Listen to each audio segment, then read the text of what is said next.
नमस्कार। आप सभी का स्वागत है आपके अपने YouTube चैनल में जिसका नाम है साहित्य सौंदर्य। साहित्य सौंदर्य में आज हम ज्योतिबा फुले के बारे में पढ़ने जा रहे हैं और इस पाठ की लेखिका हैं सुधा अरोरा जी। ज्योतिबा फुले कौन है? ज्योतिबा फुले एक समाज सुधारक हैं जिनका नाम आज तक शायद आपने पुस्तकों में नहीं पढ़ा होगा। यहाँ पर इस पाठ में हम उसकी भी चर्चा सुनेंगे कि ऐसा क्यों हुआ कि इनके बारे में हमने नहीं पढ़ा पुस्तकों में।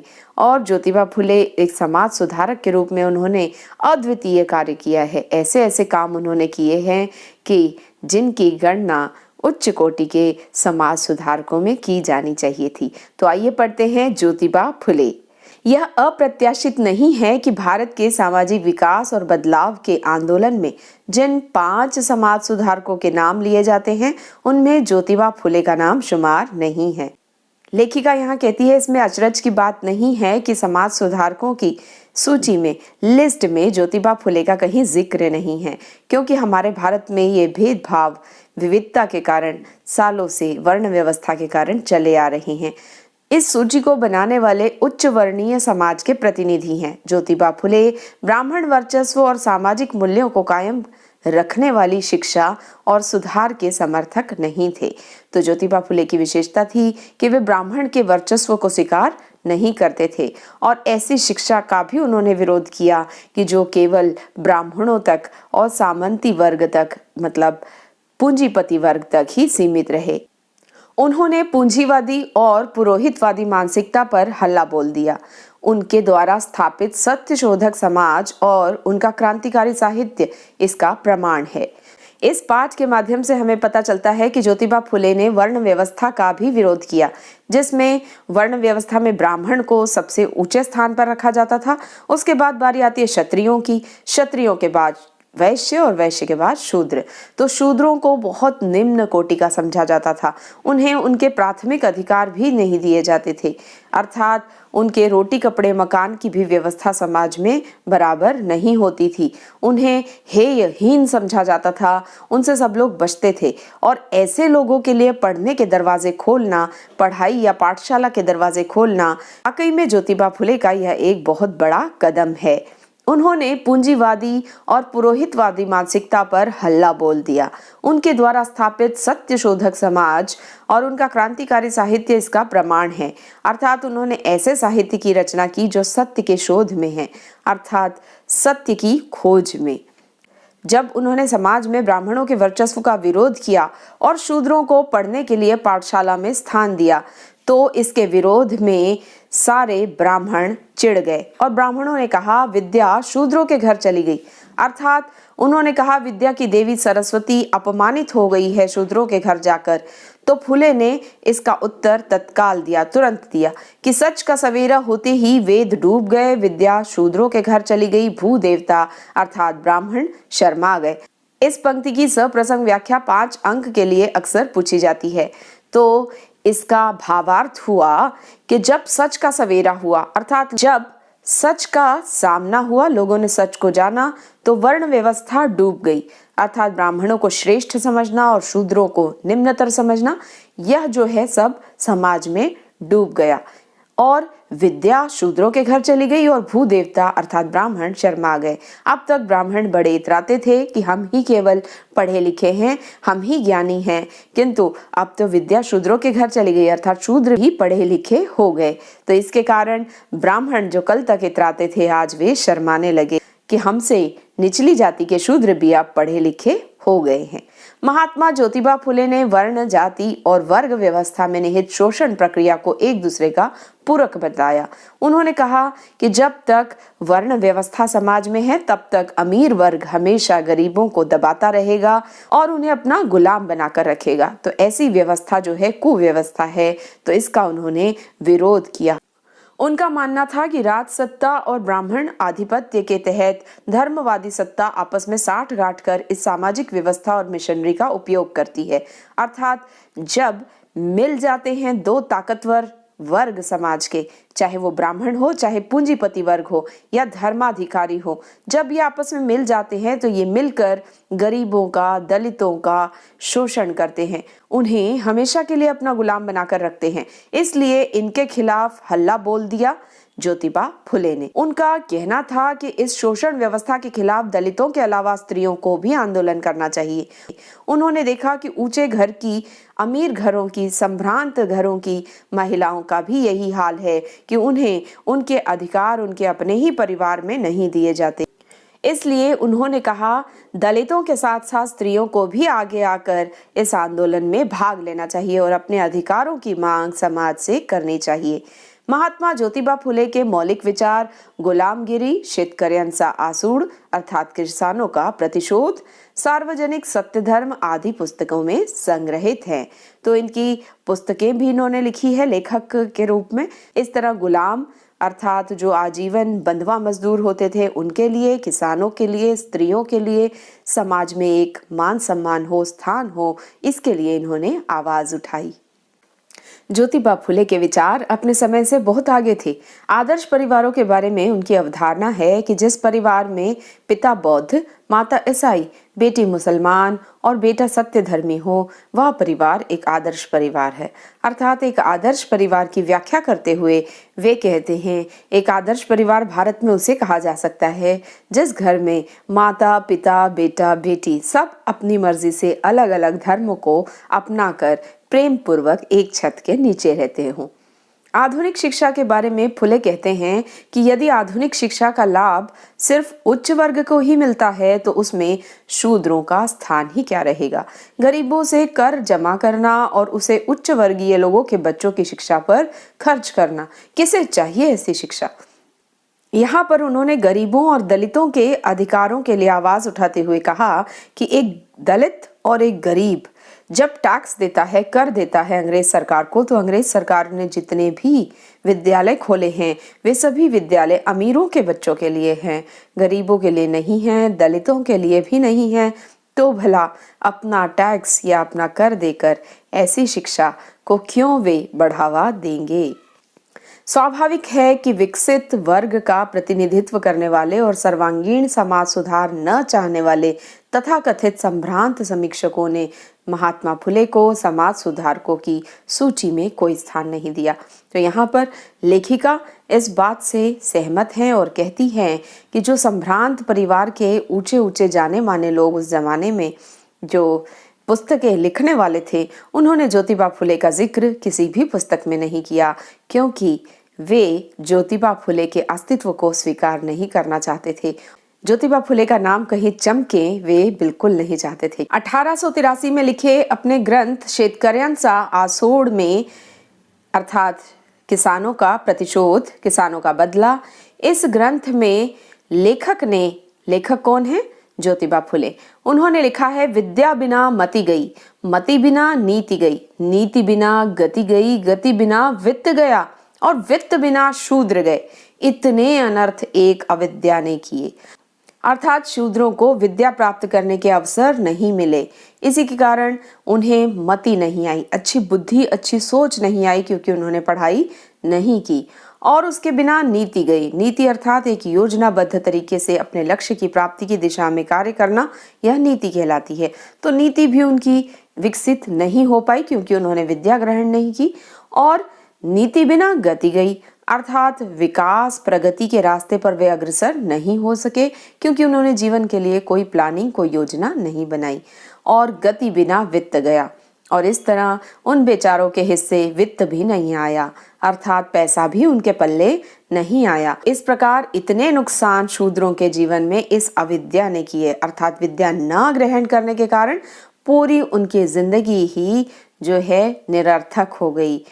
महात्मा ज्योतिबा फुले ने लिखा है, स्त्री शिक्षा के दरवाजे पुरुषों ने इसलिए बंद कर रखे हैं कि वह मानवीय अधिकारों को न समझ पाए। जैसी स्वतंत्रता पुरुष लेता है वैसी ही स्वतंत्रता स्त्री ले, तो पुरुषों के लिए अलग नियम और स्त्रियों के लिए अलग नियम, यह तो पक्षपात है। तो इस तरह केवल दलितों के लिए उन्होंने आवाज नहीं उठाई, उन्होंने आवाज उठाई स्त्रियों के लिए भी। उन्होंने कहा, चाहे स्त्री उच्च घराने की हो, संभ्रांत घराने की हो या साधारण परिवार की, तो स्त्रियों को भी उनके अधिकारों से वंचित रखा जाता है। पुरुष प्रधान समाज उन्हें भी अपने घर में दबाकर रखता है। परिवार के महत्वपूर्ण फैसलों में उनसे उनकी अनुमति, उनकी सहमति नहीं ली जाती, उनसे विचार विमर्श नहीं किया जाता। इसलिए उन्होंने कहा कि पुरुषों के लिए अलग नियम और स्त्रियों के लिए अलग नियम, यह तो सरासर नाइंसाफी है, पक्षपात है, पार्शियलिटी है। ज्योतिबा ने स्त्री समानता को प्रतिष्ठित कराने वाली नई विवाह की विधि की रचना की। पूरी विवाह विधि से उन्होंने ब्राह्मण का स्थान ही हटा दिया। तो इस प्रकार जो महाराष्ट्रियन विवाह के अवसर पर पढ़े जाने वाले मंत्र थे वे सारे हटा दिए उन्होंने और उसके स्थान पर मंगलाष्टक की रचना की। मंगलाष्टक विवाह में उपस्थित सभी लोग उस मंत्र को पढ़ते हैं, जबकि वहां पर कोई भी पंडित या ब्राह्मण का स्थान नहीं होता। लोग अपने आप मंत्र पढ़ के विवाह करवा देते हैं। विवाह के अवसर पर जो स्त्रियों की गुलामी के लिए पढ़े जाने वाले मंत्र थे वे सारे उन्होंने विवाह की विधि से हटा दिए। वे चाहते थे कि विवाह विधि में पुरुष प्रधान संस्कृति के समर्थक और स्त्री की गुलामगिरी सिद्ध करने वाले जितने मंत्र हैं वे सारे निकाल दिए जाए, और ऐसा ही उन्होंने किया। उनके स्थान पर ऐसे मंत्र हो जो वर वधु आसानी से समझ सकें। ज्योतिबा ने जिन मंगलाष्टकों की रचना की उसमें वधु वर से कहती है, स्वतंत्रता का अनुभव हम स्त्रियों को है ही नहीं। आज इस बात की शपथ लो कि स्त्री को उसका अधिकार दोगे और उसे अपनी स्वतंत्रता का अनुभव करने दोगे। इस तरह अपने होने वाले पति से वधु स्वतंत्रता का अनुभव मांगती है। यह आकांक्षा सिर्फ वधु की ही नहीं, गुलामी से मुक्ति चाहने वाली हर स्त्री की थी। स्त्री के अधिकारों और स्वतंत्रता के लिए ज्योतिबा फुले ने हर संभव प्रयत्न किया। 1888 में जब ज्योतिबा फुले को महात्मा की उपाधि से सम्मानित किया गया तो उन्होंने कहा, मुझे महात्मा कहकर मेरे संघर्षों पर विराम मत लगाइए। जब व्यक्ति मठाधीश बन जाता है तब वह संघर्ष नहीं कर सकता, इसलिए आप सब साधारण जन ही मुझे रहने दें, अपने बीच से अलग ना करें। जब किसी को कोई पदवी मिल जाती है तो वह मान सम्मान और प्रतिष्ठा के चलते आम गरीबों के दुख दर्द का चितेरा नहीं रह जाता। इसलिए ज्योतिबा फुले ने कहा कि महात्मा की उपाधि देकर आप मुझे अपने से अलग मत कीजिए। मैं आपके बीच में आपके बराबरी में रहकर ही आप लोगों के लिए कार्य करना चाहता हूँ, समाज सेवा का कार्य करना चाहता हूँ। महात्मा ज्योतिबा फुले की सबसे बड़ी विशेषता यह थी कि वे जो कहते थे उसे अपने आचरण और व्यवहार में उतार कर दिखाते थे। इस दिशा में अग्रसर उनका पहला कदम था अपनी पत्नी सावित्रीबाई को शिक्षित करना। तो इस तरह उन्होंने जो लोगों को सपने दिखाए, लोगों को दिशा दिखाई, उस पर वे पहले खुद चले। एक महान नेता की सबसे पहली पहचान ही यही होती है कि जो वह दूसरों से चाहते हैं सबसे पहले खुद अपने जीवन में अपनाते हैं। तो अपनी पत्नी को शिक्षित किया उन्होंने सबसे पहले। ज्योतिबा ने उन्हें मराठी ही नहीं अंग्रेजी भी लिखना पढ़ना और बोलना सिखाया। सावित्रीबाई की भी बचपन से ही शिक्षा में रुचि थी और उनकी ग्राह्य शक्ति अर्थात ग्रास्पिंग पावर बहुत तेज था। उनके बचपन की एक घटना बहुत प्रसिद्ध है। 6-7 साल की उम्र में जब वे हाट और बाजार अकेली ही चली जाया करती थी, एक बार सावित्री शिखल गांव के हाट में गई। वहां कुछ खरीद कर खाते खाते उसने देखा कि एक पेड़ के नीचे कुछ मिशनरी स्त्रियां और पुरुष गा रहे हैं। एक लाट साहब उसे खाते हुए देखकर रुक कर गाना सुनते हुए देखा उन्होंने, तो उन्होंने उससे कहा कि इस तरह रास्ते में खाते खाते घूमना अच्छी बात नहीं है। सुनते ही सावित्री ने अपने हाथ का खाना फेंक दिया और लाट साहब ने कहा, बड़ी अच्छी लड़की हो तुम, यह पुस्तक ले जाओ। तुम्हें पढ़ना न भी आए तो इसके चित्र तुम्हें अच्छे लगेंगे। घर आकर सावित्री ने वह पुस्तक अपने पिता को दिखाई। आग बबूला होकर पिता ने उसे कूड़े में फेंक दिया। तो इस तरह इसी घटना से हम अंदाजा लगा सकते हैं कि पुस्तकें पढ़ना उस वक्त स्त्रियों के लिए कितना वर्जित था कि सावित्रीबाई फुले के पिता ने वह अंग्रेजी पुस्तक देखकर बहुत गुस्सा किया उन पर और कहा, ईसाइयों से ऐसी चीजें लेकर तू भ्रष्ट हो जाएगी और सारे कुल को भ्रष्ट कर दे, तेरी शादी कर देनी चाहिए। सावित्री ने वह पुस्तक उठाकर एक कोने में छिपा दी और 1840 में ज्योतिबा फुले से विवाह हो जाने पर अपने सामान के साथ उस किताब को भी सहेज कर ससुराल ले आई और जब शिक्षित हुई उसके बाद उन्होंने वह पुस्तक पढ़ी। 14 जनवरी 1848 को पुणे के बुधवार पेट निवासी भिड़े के बाड़े में पहली कन्याशाला की स्थापना हुई। पूरे भारत में लड़कियों की शिक्षा की यह पहली पाठशाला थी।